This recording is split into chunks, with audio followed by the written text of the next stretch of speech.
My name is Dorothy Harrison, and I just turned 62 last month. After 40 years in our beautiful mansion, I never thought I'd be starting over. My husband Richard left me well provided for when he passed, and I welcomed our only daughter Amanda and her husband Jackson to live with us.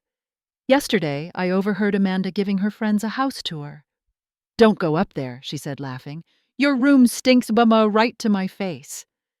I stayed quiet, but something inside me broke. Let me tell you what happened next.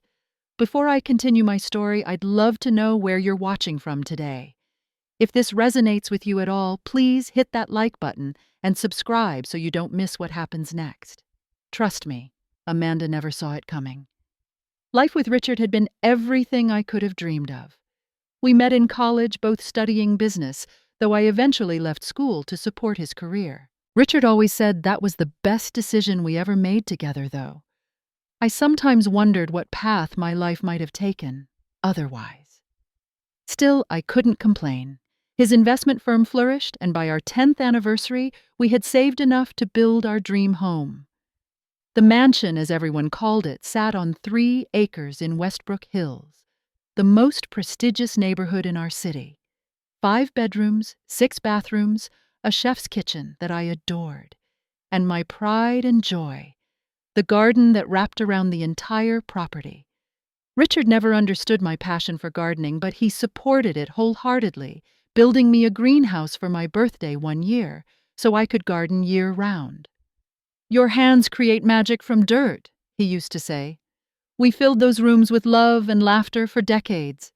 Every Christmas we hosted the neighborhood party. Every summer we had barbecues by the pool. Richard and I complemented each other perfectly. He was outgoing and charismatic, while I was more reserved but warm once you got to know me.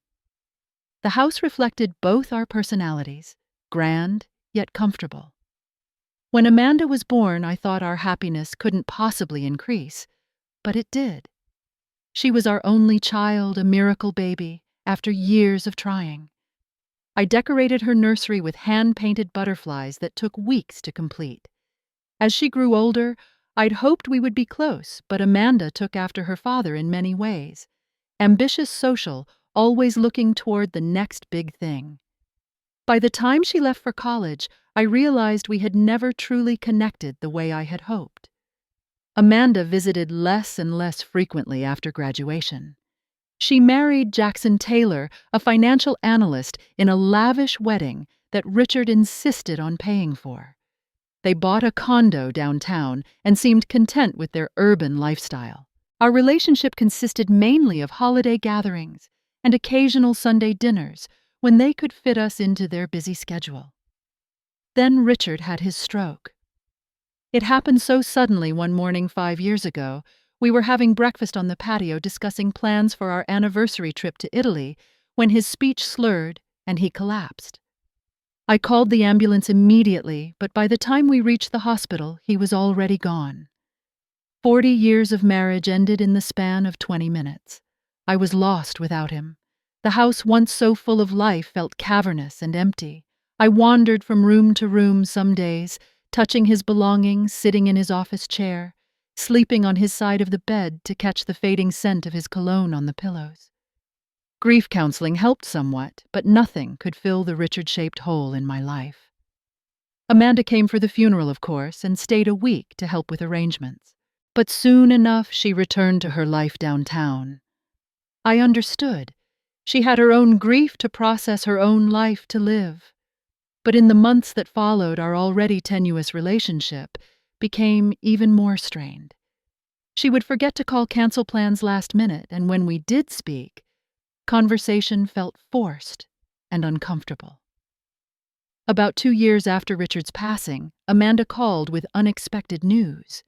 Jackson had been laid off during company restructuring, and they were struggling to maintain their expensive lifestyle. Their condo association had also levied a special assessment for building repairs they couldn't afford. They were considering moving to a smaller apartment in a less desirable area. "Why don't you come stay with me?" I offered immediately. "The house has plenty of space and I'd love the company." The words came out before I'd fully thought them through, but they felt right. I was lonely. They needed help, and maybe this would give Amanda and me a chance to rebuild our relationship. Amanda hesitated, but eventually agreed. 2 weeks later, they moved into the east wing of the house, the 3 bedrooms and bathroom suite that had primarily been used for guests in the past. I was genuinely excited buying groceries they liked, preparing their rooms, even planning special meals for their first week. For the first time since Richard died, I felt purposeful again. The first few months were pleasant enough. We settled into a routine that gave everyone space while still feeling like a family. Amanda and Jackson both found new jobs within weeks. Her background in marketing and his financial expertise made them marketable even in a tough economy. I enjoyed having people in the house again, hearing footsteps on the stairs, voices in the kitchen. But I also noticed small things. Amanda would move my personal items without asking, rearranging furniture, relocating family photos, storing away knickknacks she deemed outdated. Jackson started using Richard's study without discussion. When I mentioned it, Amanda said, "Dad would want his space used, Mom, not preserved like a museum." There was truth to that, but the way she said it, dismissive, slightly condescending, hurt more than the action itself. I didn't know then about the conversation Richard had with his lawyer just before his stroke. Frank Wilson told me much later that Richard had updated his will to protect me. "Richard wanted to ensure you would always have control of your home and finances," Frank explained eventually. He worried that Amanda might not understand the value of what you two built together. Richard had left everything to me with Amanda as the secondary beneficiary in a trust I controlled. If only I had known how prophetic Richard's concerns would prove to be. The subtle changes in the first few months were just the beginning of a transformation that would shake the very foundation of our family. 6 months after Amanda and Jackson moved in, the subtle shift in our household dynamic became increasingly obvious. What started as small suggestions about refreshing the decor turned into full-scale changes without my input. I returned from a doctor's appointment one Tuesday to find the antique coffee table Richard and I purchased on our honeymoon replaced with a modern glass piece Amanda had ordered online. "The old one didn't match anything in here, Mom," she explained when I asked about it. "Besides, this opens up the space so much more. Don't you love it?" I didn't love it. The honeymoon table had scratches from Amanda's childhood toys, water rings from countless dinner parties, and held 40 years of memories. I had no idea where they'd put it until I found it a week later in the garage covered with a tarp. When I tried to discuss bringing it back inside, Amanda rolled her eyes and muttered something about hoarding tendencies. The furniture was just the beginning. Jackson installed a complex sound system throughout the common areas, without asking if I wanted constant music playing. They replaced the kitchen appliances I was comfortable using with smart versions that required an app I couldn't figure out. Even my beloved garden wasn't safe. Amanda hired landscapers who ripped out perennials I'd nurtured for decades and installed low-maintenance shrubs because no one has time for that much gardening anymore. These physical changes paralleled a shift in how they treated me in my own home. At first, dinner was a family affair with pleasant conversation around the dining table. Gradually, I found myself eating alone more often, as they claimed work commitments or social engagements. When we did eat together, Amanda critiqued everything from my cooking so heavy on carbs to my dining habits, chewing so loudly. The common spaces of the house, the living room den, even the kitchen, began to feel off-limits to me. Once I walked into the living room where Amanda and Jackson were watching a movie, and the silence that fell made it clear I was interrupting. "Were you needing something, Mom?" Amanda asked in that tone adults use with children who've wandered into an important meeting. I mumbled something about getting a book and retreated to my bedroom. My bedroom and attached sitting room became my sanctuary and prison simultaneously. I spent increasing amounts of time there reading, watching TV on a small set I'd installed, calling my few remaining friends. Margaret Cooper, my oldest friend, noticed the change during one of our phone calls. "You sound different, Dorothy," she said. "Are you really happy with this arrangement?" I couldn't admit the truth yet, even to Margaret. "It's an adjustment," I said instead. "We're figuring it out." But one evening I overheard a conversation that confirmed my worst fears. I was heading downstairs for tea when I heard Amanda and Jackson in the kitchen. "Once we renovate this level, the house will finally feel like ours," Amanda was saying. "Mom hardly uses most of it anyway." "What about the master suite?" Jackson asked. "That would make a perfect home office setup for both of us." "I'm working on that," Amanda replied, lowering her voice. "I've been researching those senior communities. They're actually really nice now, not like the old folks' homes our grandparents had. Mom would have activities, friends her own age." "Do you think she'd go for it?" Jackson sounded skeptical. "She's been so lost since Dad died," Amanda said with a sigh that contained not an ounce of genuine concern. "I think she'd be relieved to have decisions made for her. Besides, this house is way too much for someone her age to manage." I stood frozen on the stairs, my hand gripping the banister so tightly my knuckles turned white. They weren't just changing my house. They were plotting to remove me from it entirely. This wasn't temporary assistance during a rough financial patch. This was a calculated takeover. The next day I tried to speak with Amanda directly. I chose a moment when Jackson was at work, hoping a one-on-one conversation might reach the daughter I remembered.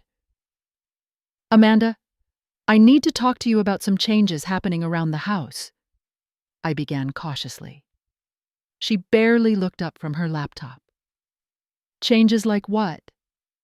"Like replacing furniture without asking me, redecorating rooms I've spent decades creating, making me feel like a guest in my own home."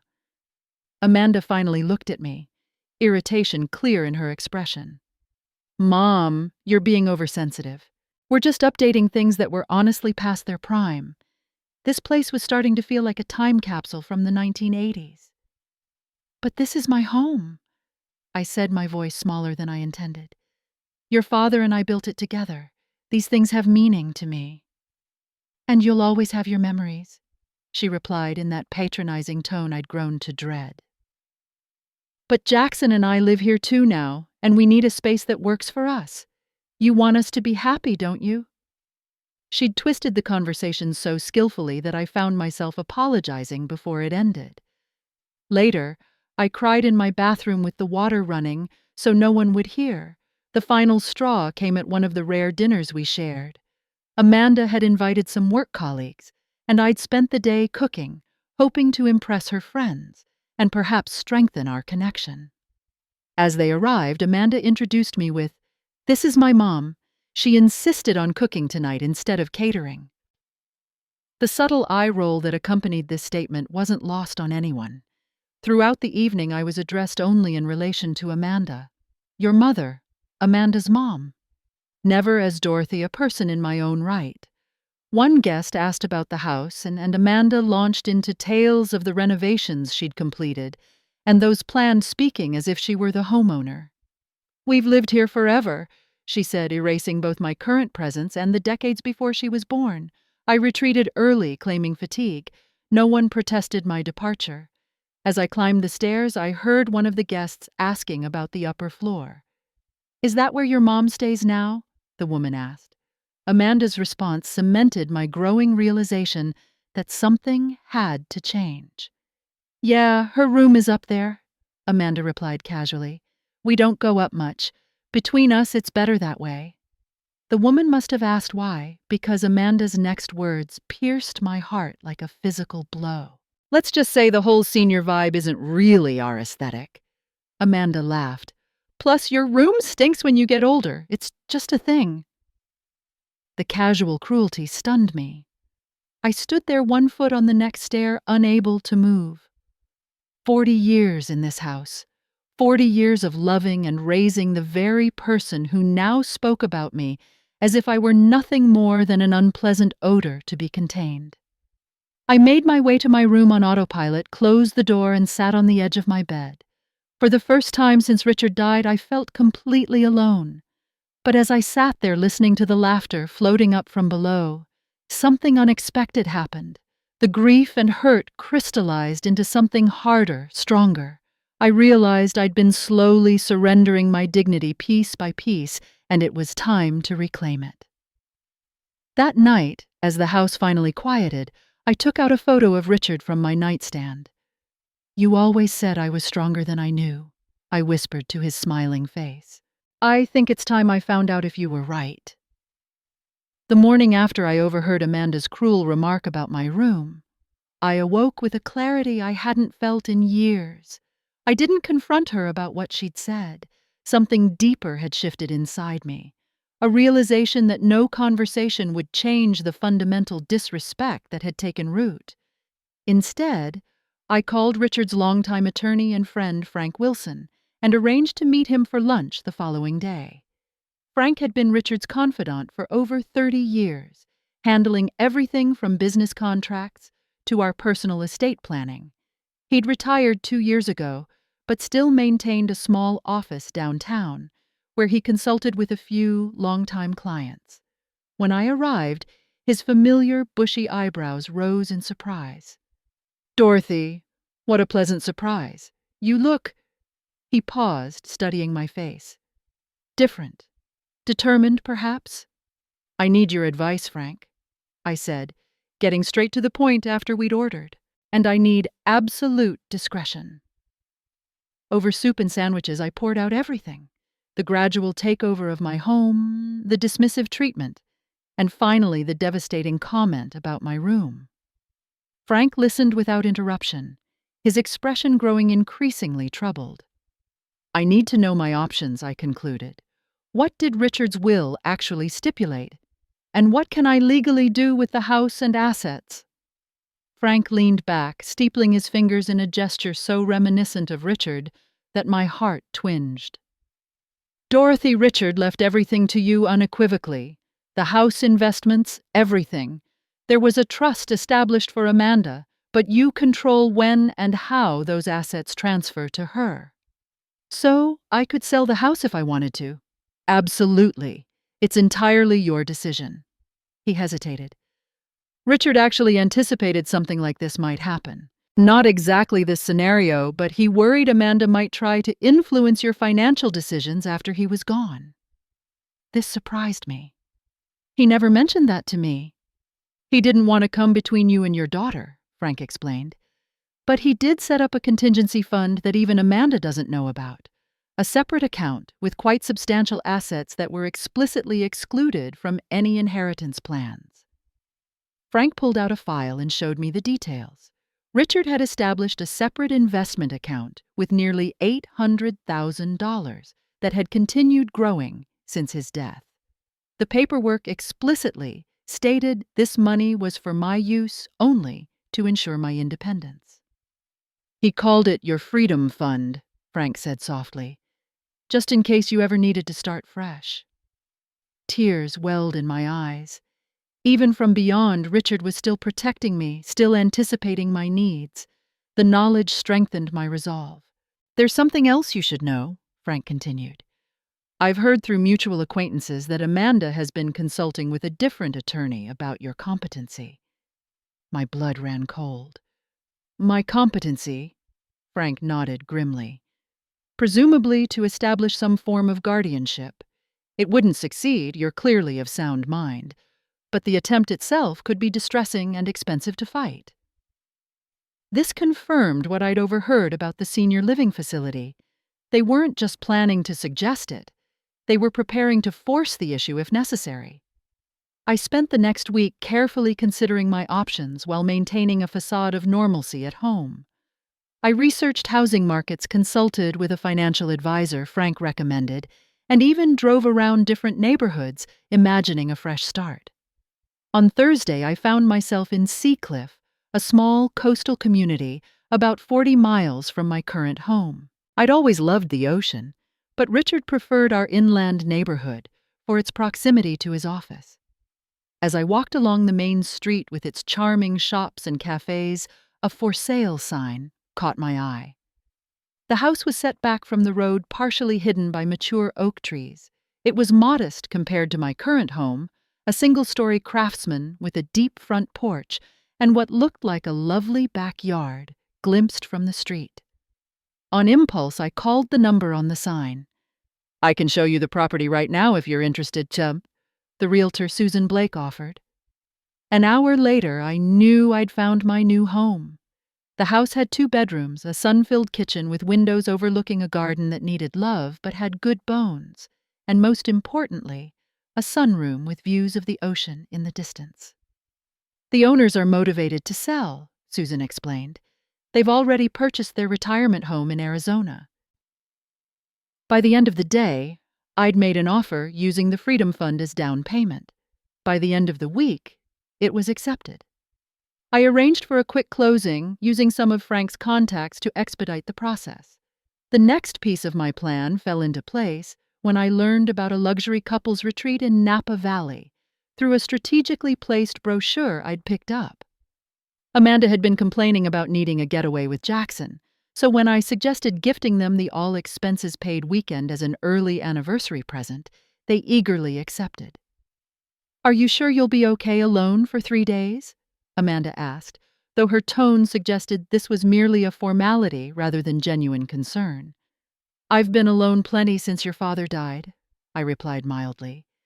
"I think I can manage a weekend." The morning they left, I watched their car disappear down the driveway and immediately pulled out my phone. 3 calls later, everything was in motion. The moving company arrived within the hour, a discreet service that specialized in senior relocations recommended by Frank. I had already packed my personal belongings over the previous week, hiding the boxes in my walk-in closet. Now, professional movers efficiently loaded Richard's leather chair that Amanda had banished to the attic family photo albums, my grandmother's china and clothing. I took only what truly mattered to me, what carried emotional significance. The furniture Amanda had selected could stay with her. As the movers worked, a real estate agent from the city's most prestigious firm walked through the house making notes. "The market for properties in this neighborhood is incredibly strong right now," she assured me, "especially homes with this kind of pedigree and acreage. I already have several clients who would be interested." By evening, the moving truck had departed for Seacliff, and I had signed a listing agreement for the mansion at a price the agent assured me was aggressive but achievable. I spent one last night in the empty master bedroom, sleeping on a mattress the movers had left for me. In the morning, I walked through each room, saying goodbye to the home that had sheltered so many memories. In the kitchen, I ran my hand along the counter where Richard and I had shared countless breakfasts. In Amanda's old bedroom, I remembered reading her bedtime stories and soothing childhood fevers. "It's just a house," I told myself firmly. "The memories come with me." I left a letter for Amanda on the dining room table along with copies of the listing agreement and sale documents. I had considered many versions of this letter, ranging from angry accusations to pleading explanations. In the end, I kept it simple. "Amanda, I've decided to make a change that better suits this chapter of my life. The house is listed for sale with Patricia Winters at Premier Realty. Your belongings can remain until closing, which I anticipate will be approximately 30 days. The proceeds from the sale will go into my personal accounts, which, as Frank Wilson can confirm, are legally mine to control. I hope this decision helps clarify boundaries that have become blurred. I'll contact you once I'm settled. Mom." As I pulled out of the driveway for the last time, a weight lifted from my shoulders. The mansion disappeared in my rearview mirror, and with it, the woman who had allowed herself to be diminished in her own home. Ahead lay the ocean, a smaller but warmer house, and the chance to rediscover who Dorothy Harrison truly was outside of everyone else's expectations. The drive to Seacliff took just under an hour, but it felt like traveling to another world. As I pulled up to my new home, my home, for the first time I sat in the car for a moment, absorbing the reality of what I'd done. The front door was painted a cheerful blue, and morning glories climbed a trellis beside the porch steps. Through the large front window, I could see the moving boxes waiting for me to begin again. A knock on my car window startled me. A woman, about my age with silver-streaked hair, stood smiling, holding a potted plant. "You must be Dorothy," she said when I rolled down the window. "I'm Helen Gardner from next door. Thought you might like some company on moving day. And a housewarming aloe. They're nearly impossible to kill even for those of us without green thumbs." As I accepted the plant and her offer of help unpacking, I felt the first tendrils of a new life taking root. "Thank you," I said, meaning it for more than just the plant. "I think I'm going to like it here." The next 3 days passed in a blur of unpacking, arranging furniture, and settling into my new home. Helen proved invaluable, not just in helping me organize, but in introducing me to neighbors and filling me in on community details. Which grocery store had the freshest produce, which local doctor was taking new patients, which cafes made proper coffee instead of that fancy nonsense that tastes burnt. I was hanging curtains in my bedroom when my phone rang, Sunday afternoon. Amanda's name flashed on the screen and I took a deep breath before answering. "What the hell have you done?" Her voice exploded through the speaker without preamble. "We just got home to find half the house empty and a for sale sign on the lawn." "I left you a letter explaining everything," I replied, keeping my voice calm despite my racing heart. "You can't sell the house. That's our home." "Where are you? What is this address on the letter?" "It's my new home." "Amanda. And yes, I absolutely can sell the house because it's mine. Your father left it to me, not to us." "You've completely lost your mind," she sputtered. "Jackson is talking to a lawyer right now. You can't just make decisions like this without consulting us." "What about our inheritance?" The word inheritance ignited something in me. Inheritance is what someone leaves you when they die. Amanda, I'm very much alive and everything I own is mine to do with as I please. "You're being vindictive and irrational," she accused. "This is all because I wanted to update that mausoleum of a house, isn't it? You're punishing me for having taste." "This isn't about taste or decor," I replied. "It's about respect. It's about being treated like a person in my own home, not a burden to be tolerated until you could ship me off to a senior facility." A telling pause. "Who told you about that?" "We were just exploring options for your future care." "I heard you and Jackson discussing it in the kitchen, just like I heard you tell your friends not to go near my room because it stinks." Another pause. "You were eavesdropping on private conversations." "It's not eavesdropping when it happens in my house, Amanda. A house where I was increasingly made to feel unwelcome." The conversation deteriorated from there. Amanda cycled through anger accusations, threats of legal action, and finally attempts at emotional manipulation. "I can't believe you'd abandon your only child like this," she said tearfully. "What would Dad think? Your father set up a special account to ensure I could escape exactly this situation if it arose." I informed her, taking grim satisfaction in her shocked silence. "He called it my Freedom Fund. Frank can confirm that too." By the time we hung up, nothing was resolved except the certainty that Amanda was furious and determined to fight my decision. I sat on my new porch afterward, shaken by the confrontation, but also strangely exhilarated. I had stood my ground. The old Dorothy would have capitulated, apologized, tried to smooth things over at her own expense. The new Dorothy recognized toxic behavior and refused to enable it. My phone rang again that evening, but this time it was Jackson, not Amanda. "Dorothy, it's Jackson. Can we talk reasonably about this situation?" His tone was conciliatory, a stark contrast to Amanda's fury. "Of course," I replied cautiously. "Look, I understand you were upset by some things you overheard, but selling the family home is an extreme reaction. Amanda is devastated." "Amanda is angry because she didn't get what she wanted," I corrected him. "There's a difference." Jackson sighed. Maybe so. But we need to find a solution here. What if we buy the house from you? We can get a mortgage, make monthly payments. You'd still get your money, and the house would stay in the family. The house is already listed, Jackson, and frankly, I don't think living there would be healthy for any of us at this point. Can we at least meet to discuss this face to face? He pressed. Please. Against my better judgment, I agreed to meet them at a coffee shop halfway between our locations the following afternoon. Frank insisted on accompanying me when I told him about the meeting. Never negotiate without representation, he said firmly, especially when emotions are running high. The coffee shop was busy enough to provide privacy through ambient noise, but not so crowded that we couldn't find a table. Amanda and Jackson arrived 10 minutes late, Amanda's eyes widening in surprise when she spotted Frank beside me. You brought a lawyer, she said accusingly as they sat down. I brought a friend who happens to be a lawyer, I corrected, just as you've been consulting with legal counsel about my competency. Jackson at least had the grace to look embarrassed. Amanda just glared. Let's cut to the chase, she said. You need to take the house off the market immediately. This impulsive decision affects all of us. The house has already received multiple offers, I informed her, which was true. Patricia had called that morning with the news.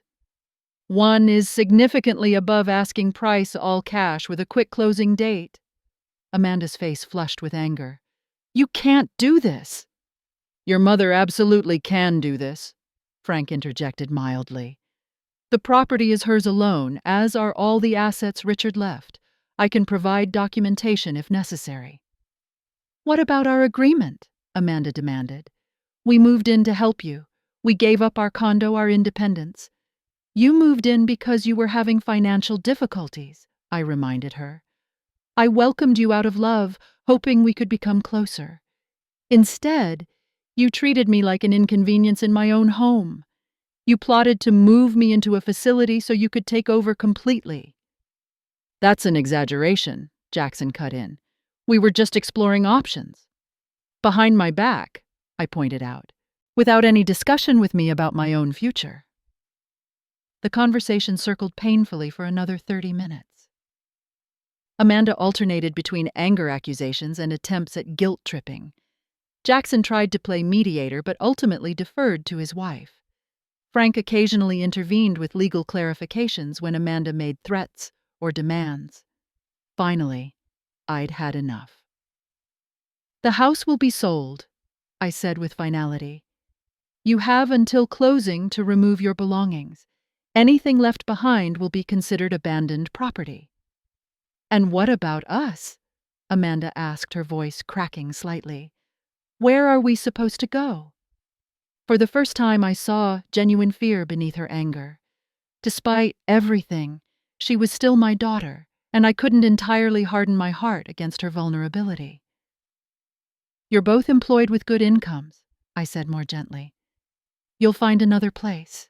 And if you truly want to own a home, I'll consider providing a one-time gift toward a down payment once the mansion sells, with the understanding that it's a gift, not an obligation, and certainly not an invitation to insert yourselves into my living situation again. Amanda looked like she wanted to argue further, but Jackson placed a restraining hand on her arm. We should consider your mother's offer, he said quietly. It's more than fair, under the circumstances. We parted without resolution, but with a fragile truce. As Frank drove me back to Seacliff, he glanced over with concern. Are you all right, Dorothy? That couldn't have been easy. Actually, I feel better than I expected, I admitted. For the first time in years, I stood up for myself instead of placating everyone else. It's liberating. Frank smiled. Richard would be proud. He always said you were the backbone of the family, even if you didn't realize it. That night, I slept more soundly than I had in months, lulled by distant ocean sounds, and the knowledge that I was exactly where I was meant to be. Life settled into a surprisingly comfortable rhythm over the next few months. My new house quickly became a home as I added personal touches. Curtains sewn from fabric I loved, a bird feeder outside the kitchen window, potted herbs on the porch. Helen introduced me to her friends, mostly women around my age who welcomed me into their weekly book club and neighborhood gardening committee. Within the first month, I discovered the local community center offered art classes, something I'd always wanted to try but never made time for during my married years. Richard had been the center of our social universe, his work connections and charisma determining our activities. Now I found myself exploring interests I'd set aside decades ago. "You're quite good with watercolors," my instructor commented during the third class. "Have you painted before?" "Not since college," I admitted. "Life got in the way." "Well, life has apparently stepped aside now," she replied with a smile. "You should consider showcasing some pieces in our fall exhibition." The mansion sold above its asking price to a young tech executive and his family. When Patricia called with the news, she said, "They particularly loved the garden. The wife asked if you'd be willing to share information about some of the plantings." This small validation that something I'd created would continue to bring joy meant more than the considerable sum deposited into my account after closing. I sent the new owners a handwritten letter with detailed care instructions for each garden section, feeling a sense of passing the torch rather than abandonment. Amanda and Jackson found a townhouse in a nice suburb using the down payment assistance I'd offered. Our communications remained tense and infrequent, primarily text messages about practical matters. Jackson occasionally called with updates, his tone cautiously friendly, but Amanda maintained her emotional distance. I tried not to dwell on the rift, focusing instead on building my new life. I joined a yoga class specifically designed for seniors, volunteered at the local library reading to children, and even adopted a cat from the shelter, a dignified orange tabby named Rusty, who had been surrendered when his elderly owner moved to assisted living. "We're a pair of displaced seniors," I told him as he settled into my lap, his first evening home. "But we've landed on our feet, haven't we?" About 6 months after my move, Helen convinced me to host a dinner party for our small circle of friends. "Your kitchen is perfect for entertaining," she insisted, "and Thomas makes an excellent sous chef." Thomas was her gentleman friend, a retired high school principal with a dry wit and endless patience. The evening was a success. 8 of us crowded around my dining table sharing food, wine, and stories. As I looked around at these new friends laughing in my new home, I realized something profound. I was happy. Not despite being on my own, but because of the independence I'd claimed. That night, after everyone had left, I sat on my porch with a final glass of wine, listening to waves in the distance. The phone call from Jackson came unexpectedly. "Dorothy, sorry to call so late. Do you have a minute?" "Of course. Is everything all right?" He hesitated. "Yes and no. Amanda wouldn't want me calling you, but I think you should know she's been struggling, more than she lets on." I sat up straighter. "What do you mean?" The move hit her hard. Not just losing the house, but realizing how her actions affected you. She's too proud to admit it, but I think she misses you. This revelation settled like a stone in my stomach. Part guilt, part vindication, part longing for my only child despite everything. "Would she be open to talking?" I asked cautiously. "I don't know," Jackson admitted, "but I was thinking her birthday is next month.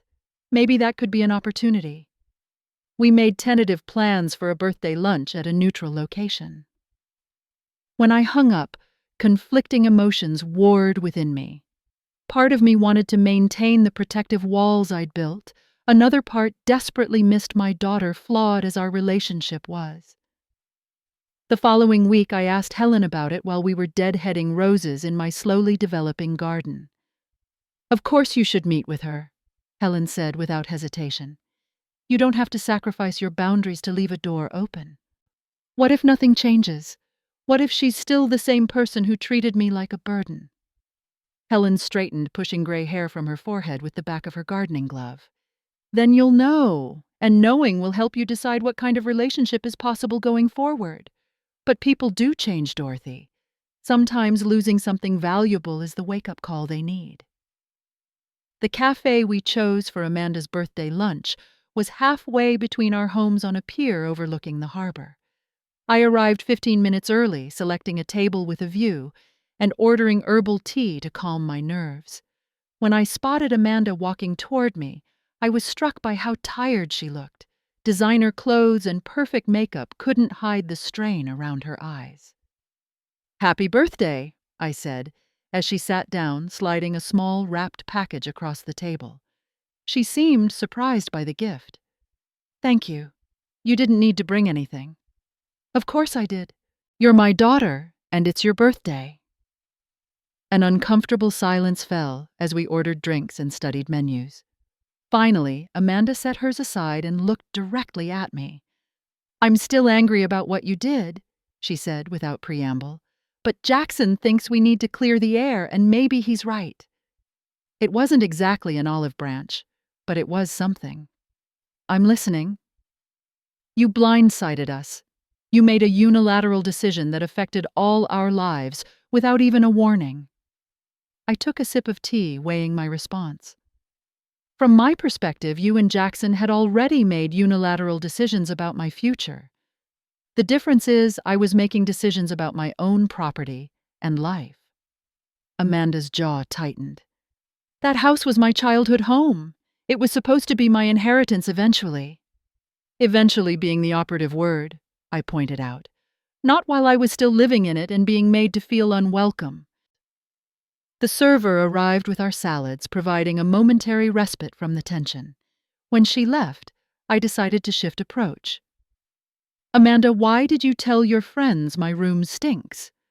Her cheeks colored slightly. "I didn't mean... It was just a stupid joke." "It wasn't funny to me. It was hurtful and humiliating. And it wasn't isolated. It was part of a pattern of treating me like I was less than like my feelings and preferences didn't matter in my own home." "You're exaggerating," she protested, but with less conviction than before. "Am I? You moved furniture I loved to the garage without asking. You discussed putting me in a senior facility behind my back.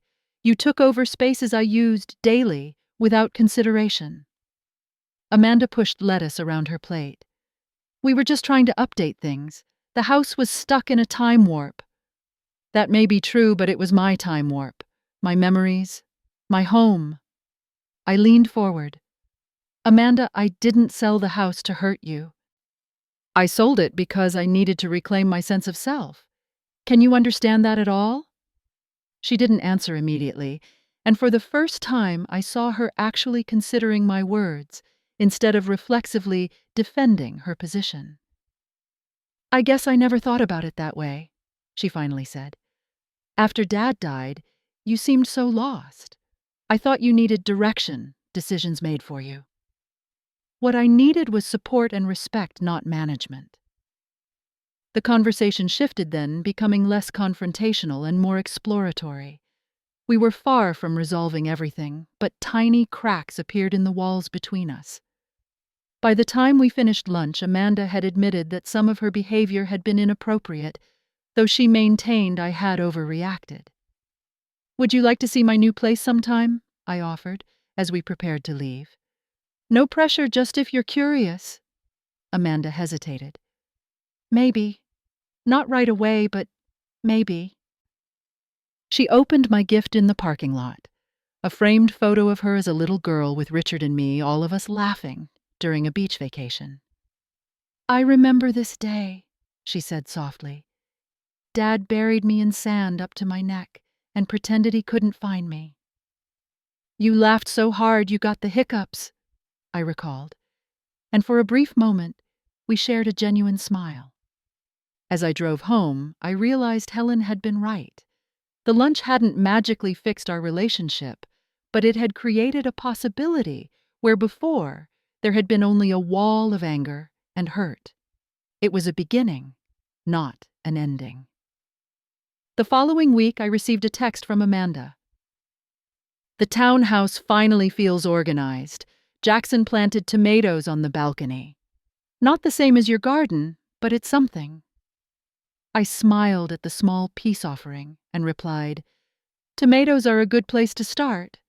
Water consistently and talk to them. Plants like conversation." A week later, another text. "Tomatoes definitely growing. Must be all the arguing Jackson and I do on the balcony. Can plants thrive on dysfunctional relationships?" The joke, self-deprecating and acknowledging their struggles, was the most honest communication we'd had in years. I replied, "They prefer Mozart, but relationship drama is better than silence. Everything alive responds to attention, even the uncomfortable kind." These small exchanges continued, gradually increasing in frequency and warmth. Jackson called occasionally with practical questions about homeownership, how to deal with a leaky faucet, what to do about carpenter ants. I suspected he was creating pretexts for contact building a bridge neither Amanda nor I quite knew how to construct. 3 months after our lunch, Amanda finally accepted my invitation to visit. She arrived on a Saturday afternoon, visibly nervous, as she followed me through the house. "It's smaller than I expected," she commented, though not unkindly. "That's part of what I love about it," I replied. "Just enough space for me and my needs, nothing excessive to maintain." We sat on the porch with iced tea, watching hummingbirds visit the feeder Helen had given me as a housewarming gift. The conversation remained cautious, but less strained than at lunch. "Your garden is coming along nicely," Amanda noted, surveying the beds I'd been developing. "Thank you. It's different from the old one, Memmed. More coastal plants, different soil conditions. I'm learning as I go." "That seems to be a theme," she said, giving me a searching look. "You've really built a whole new life here, haven't you?" "I have," I acknowledged. "It wasn't what I planned or expected, but sometimes the unexpected turns out to be exactly what you need." Before leaving, Amanda paused by the small table in my entryway, where I'd placed family photos, including several of her at different ages. She touched one frame lightly. "I always liked this picture. I didn't know you'd brought it." "Of course I did. You're still my daughter, Amanda. That never changed even when everything else did." For the first time since our rift, she hugged me goodbye. A brief, somewhat awkward embrace, but a physical acknowledgement of our connection nonetheless. As summer transitioned to fall, our communications became more regular and less fraught. Amanda and Jackson invited me to dinner at their townhouse, and I brought a housewarming gift: cuttings from my new garden, potted and ready for their balcony. "These are coastal plants," I explained. "They'll need different care than the ones you remember from the old house. I wrote everything down for you." Amanda studied the care instructions, then looked up with an expression that reminded me of her childhood face when concentrating on homework. "Maybe you could show me sometime. I never paid attention when you tried to teach me before." It wasn't an apology for past dismissiveness, but it was an acknowledgement and an opening. "I'd like that," I said simply. That evening, as we sat at their dining table, I recognized some familiar items they'd salvaged from the mansion. Richard's carved wooden salt and pepper shakers, a serving platter we'd received as a wedding gift. "We saved a few things," Jackson explained when he noticed my gaze. "Things we thought had family significance." "I'm glad," I said sincerely. "They belong in the family." After dinner, Amanda showed me around their home. In their small second bedroom, set up as a home office, I spotted a surprising item: the antique coffee table from our honeymoon that had been banished to the garage. "You kept it," I said, running my hand along the familiar scratched surface. Amanda looked slightly embarrassed. "It turns out it works perfectly in here, and I remembered how much it meant to you and Dad." That night, driving home under a canopy of stars, I found myself crying, not from sadness, but from the complicated relief of reconciliation beginning to take root. We would never have the idealized mother-daughter relationship I'd once hoped for, but we were finding a new way forward based on mutual respect, rather than expectation and obligation. As the one-year anniversary of my move to Seacliff approached, I found myself reflecting on the journey. The coastal community had become truly home, with rhythms and relationships that sustained me. My art classes had progressed to the point where I was now teaching a beginner's workshop on Thursday mornings. The community garden committee had elected me secretary, putting my organizational skills to use. And my friendship with Helen had deepened into a sisterly bond that filled some of the loneliness Richard's absence had left. "You should host an anniversary party," Helen suggested as we walked along the beach one morning, our regular exercise routine when weather permitted. "Celebrate your Independence Day." "That sounds rather revolutionary," I laughed. "It was revolutionary," Helen insisted. "Most women our age wouldn't have had the courage to start over like you did. You should be proud." I considered her suggestion and decided she was right. The anniversary deserved acknowledgement, not as a celebration of the painful break with Amanda, but as recognition of my personal growth and the new community that had embraced me. The party was small but joyful. A dozen new friends gathered in my backyard on a perfect spring afternoon. I'd spent days preparing food, setting up tables under rented canopies, and filling the garden with additional flowers. Helen's friend, Thomas, handled the grill, and someone brought a portable speaker for music. To my surprise, Amanda and Jackson arrived midway through the celebration. I had invited them without expectation, sending a casual text, "Having some friends over to mark 1 year in Seacliff. You're welcome to join if you'd like. No pressure either way."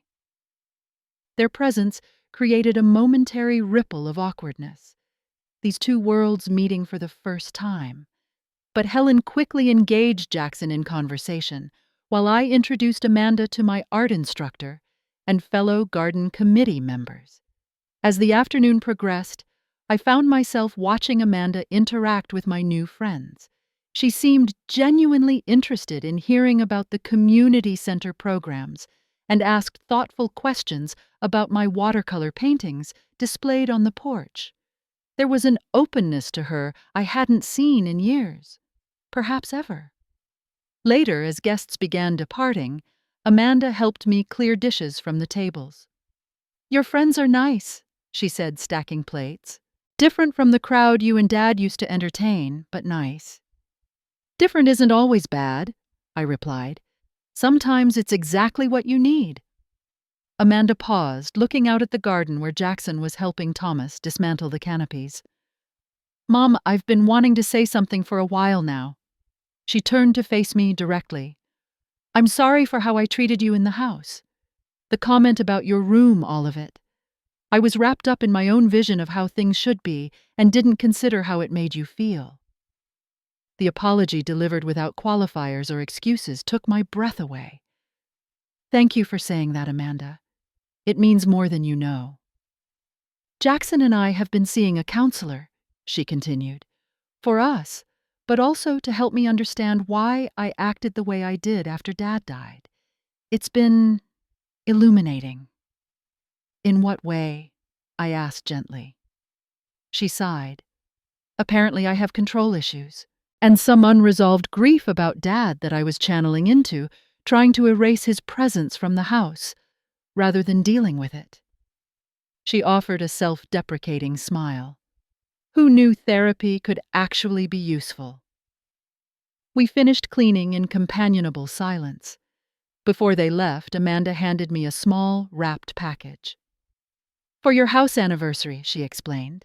"It's not much, but—" Inside was a framed deed to a small plot of land not far from my house, a community garden allotment. "It's paid up for 5 years," Amanda explained. "Jackson found out about the program through a colleague. I thought maybe we could work on it together sometimes, when I visit. If you want to, that is." The thoughtfulness of the gift, acknowledging my love of gardening and offering shared time rather than material things, moved me deeply. "I'd like that very much," I managed to say past the lump in my throat. That evening, after all the guests had gone and the house was quiet again, I sat on my porch with Rusty purring in my lap and watched the stars appear over the distant ocean. The past year had brought pain and loss, but also growth and unexpected joy. The relationship with Amanda was healing slowly, transforming into something new that honored our individual journeys while maintaining our connection. My phone chimed with a text from Helen. "Wonderful party. Your daughter seems to be coming around. Richard would be proud of you both." I thought about Richard, then wondering what he would make of all that had transpired. I liked to think he would approve of my courage in starting over, in refusing to be diminished in my own home. The Freedom Fund he had established suggested he had wanted this for me, the ability to chart my own course if necessary. The next morning I visited the community garden allotment Amanda had gifted me. It was a modest plot, currently overgrown with weeds but full of potential. As I knelt to test the soil quality, I thought about the parallels to my own journey, clearing away what no longer served, preparing the ground for new growth, planting seeds of possibility. I called Amanda that evening. "I visited the garden plot today. It needs work, but the soil is good. When do you think you might come down to help me start planning? How about this weekend?"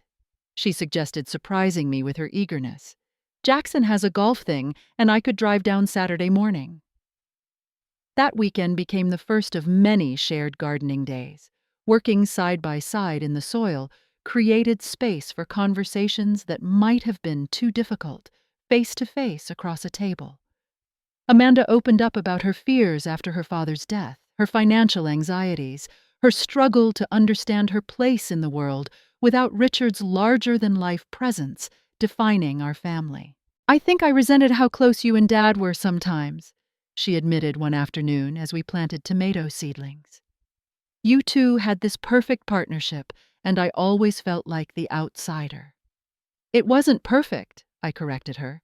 "We had our struggles like any couple, and I'm sorry if we ever made you feel excluded." "It wasn't your fault," she said. "I just never found my place in the family dynamic. Then after Dad died, I thought taking control of the house would somehow, I don't know, give me the connection I felt I'd missed." These honest exchanges slowly rebuilt our relationship on a foundation of mutual understanding rather than obligation or expectation. Amanda began to see me as a person separate from my role as her mother, someone with dreams, fears, and needs of my own. And I came to understand the insecurities that had driven her behavior. My life in Seacliff continued to expand and deepen.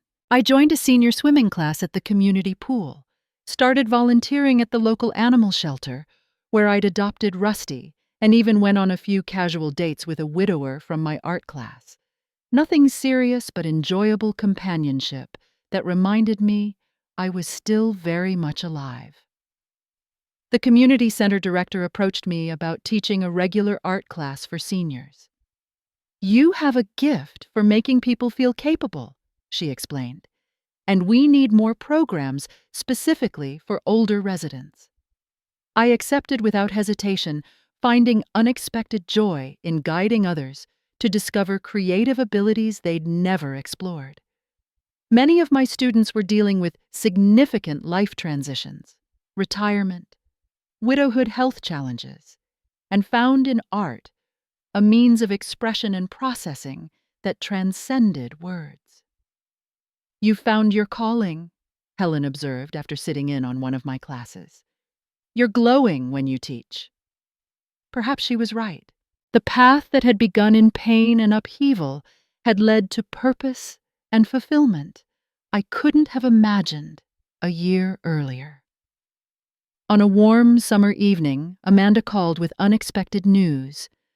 "Jackson got a job offer in San Diego. It's a great opportunity, but we'd be moving further away." My heart sank at the thought of greater physical distance, just as our emotional distance was shrinking. "That's a wonderful opportunity for him," I said, trying to sound supportive. "Here's the thing," Amanda continued. "I've been thinking that maybe Well, would you consider looking at properties down there too? Not to live together, she added quickly. Just to be in the same area. There are some nice coastal communities that seem similar to Seacliff.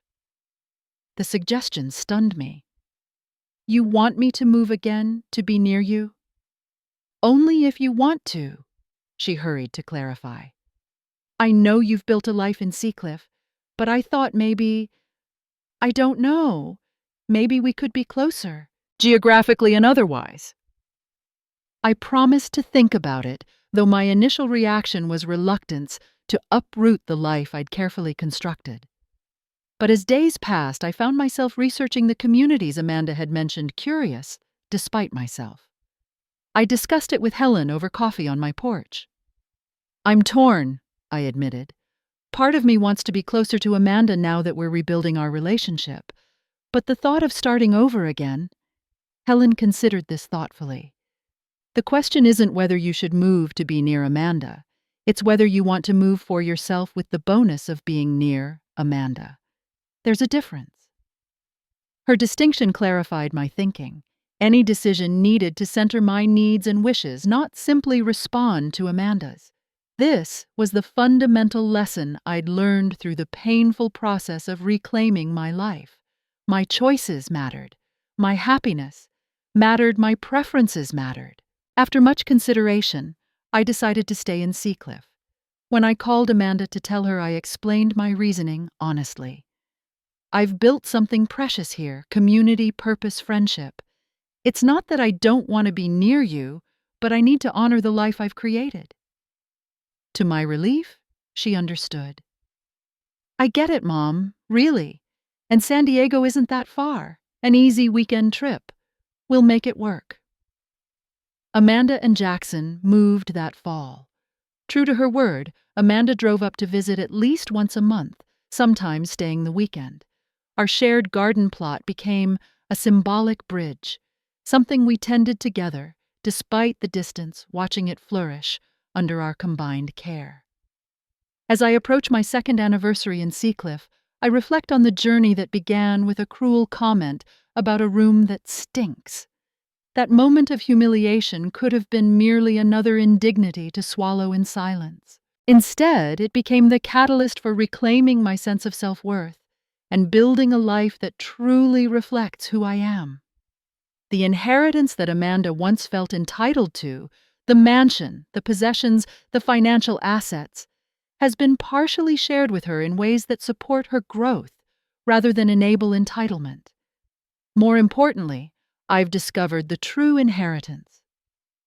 I can offer her the example of a woman who refused to be diminished, who found the courage to start anew when necessary, who learned that it's never too late to rediscover your worth and purpose. Sometimes when I'm teaching my art class or working in my garden, or simply sitting on my porch watching the ocean, I'm struck by a profound sense of gratitude for the painful catalyst that forced me to change course. In losing what I thought was irreplaceable, the mansion filled with memories of Richard, the illusion of family harmony, I gained something far more valuable myself. Have you ever had to make a difficult decision that others didn't understand, but that you knew was right for you? I'd love to hear your stories in the comments below. Sometimes the bravest thing we do is listen to that quiet voice inside us, even when everyone else is telling us we're wrong. If this story resonated with you, please like and subscribe to hear more journeys of rediscovery and renewal. And share this with someone who might need encouragement to stand up for themselves today.